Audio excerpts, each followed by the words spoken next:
അപ്പൊ കൂട്ടുകാരെ, ഇന്നത്തെ നമ്മളെ റെസിപ്പി എന്ന് പറഞ്ഞു കഴിഞ്ഞാൽ നമ്മൾ അരിപ്പൊടി കൊണ്ട് നല്ല അടിപൊളിയായിട്ട് നല്ല വെറൈറ്റി രീതിയിൽ ഒരു കൊഴുക്കട്ടയാണ് നമ്മൾ തയ്യാറാക്കി എടുത്തിരിക്കുന്നത്. നിങ്ങൾ ഇങ്ങനെ ചെയ്തിട്ടില്ലെങ്കിൽ ഒരു വട്ടം ഇങ്ങനെ ചെയ്ത് നോക്കും. നല്ല അടിപൊളി ടേസ്റ്റും ആണ്, നല്ല സോഫ്റ്റും ആണ്. നിങ്ങൾക്ക് ഇഷ്ടപ്പെട്ട് കഴിഞ്ഞാൽ ഒന്ന് ലൈക്ക് ചെയ്യാനും ഷെയർ ചെയ്യാനും സപ്പോർട്ട് ചെയ്യാനും ഒന്നും മറന്നുപോലെ.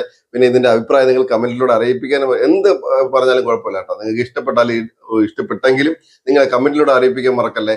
അപ്പൊ നമുക്ക് വീഡിയോ കണ്ടല്ലോ. ആദ്യം നമുക്കൊരു കടായി വെച്ച് കൊടുക്കാം. കടായി ഒന്ന് ചൂടായി വരുന്ന സമയത്ത് നമുക്ക് ഇതിനകത്തോട്ട് കുറച്ച് ഒരു 2 സ്പൂണോളം വെളിച്ചെണ്ണ ഒഴിച്ചു കൊടുക്കുക. എണ്ണ ചൂടാകുമ്പോഴത്തേക്ക് നമുക്കൊരു 1/2 ടീസ്പൂൺ കടുക് ഇട്ട് കൊടുക്കുക.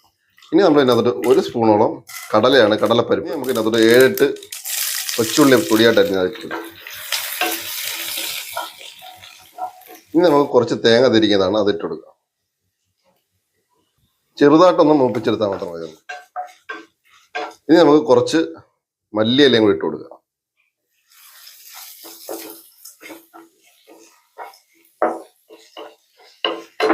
ഇനി നമുക്ക് കുറച്ച് വെള്ളം ഒഴിച്ചു കൊടുക്കുക.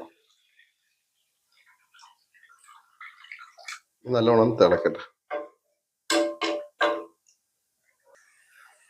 വെള്ളം തിളച്ചു വരുന്ന സമയത്ത് നമുക്ക് ഇതിനകത്ത് കുറച്ച് കായപ്പൊടി ഇട്ട് കൊടുക്കുക. കുറച്ച് ഉപ്പും കൂടെ.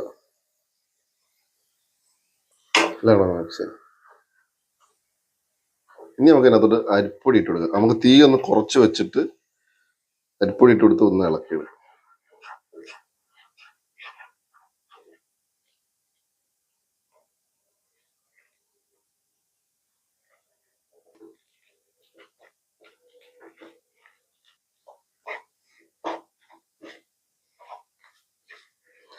നല്ലോണം നമുക്ക് കിണ്ടി എടുക്കണം.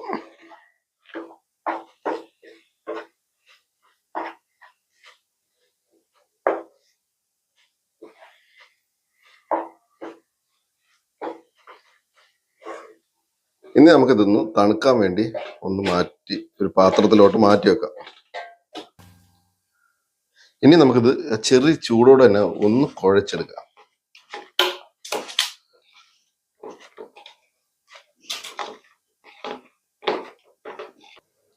അപ്പോൾ നമ്മൾ നല്ല കുഴച്ച് റെഡിയാക്കി എടുത്തിട്ടുണ്ട്. ഇനി നമ്മുടെ കയ്യിൽ കുറച്ച് വെള്ളം നനച്ചിട്ട് നിങ്ങൾക്ക് ഏത് സൈസിനാണോ വേണ്ടത് അതേ രീതിയിൽ റെഡിയാക്കി എടുത്താൽ മതി. ഞാനിപ്പം ഈ രീതിയിലാണ് ചെയ്യുന്നത്, ഈ ഒരു പരുവത്തിലാണ് ഞാൻ ചെയ്തെടുക്കുന്നത്. മൊത്തത്തിലും നമുക്ക് ഇങ്ങനെ ഒന്ന് റെഡിയാക്കി എടുക്കാം. അപ്പൊ നമ്മൾ നല്ല മൊത്തത്തിലെല്ലാം അതേ രീതിയാക്കി എടുത്തിട്ടുണ്ട്. ഇനി നമുക്ക് ഇതൊന്ന് പുഴുങ്ങിയെടുക്കാം.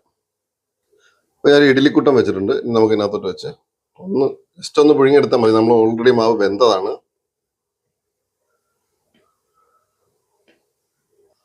ഇനി നമുക്ക് അടച്ചു വെക്കാം. അപ്പൊ നമുക്ക് തുറന്നു നോക്കാം.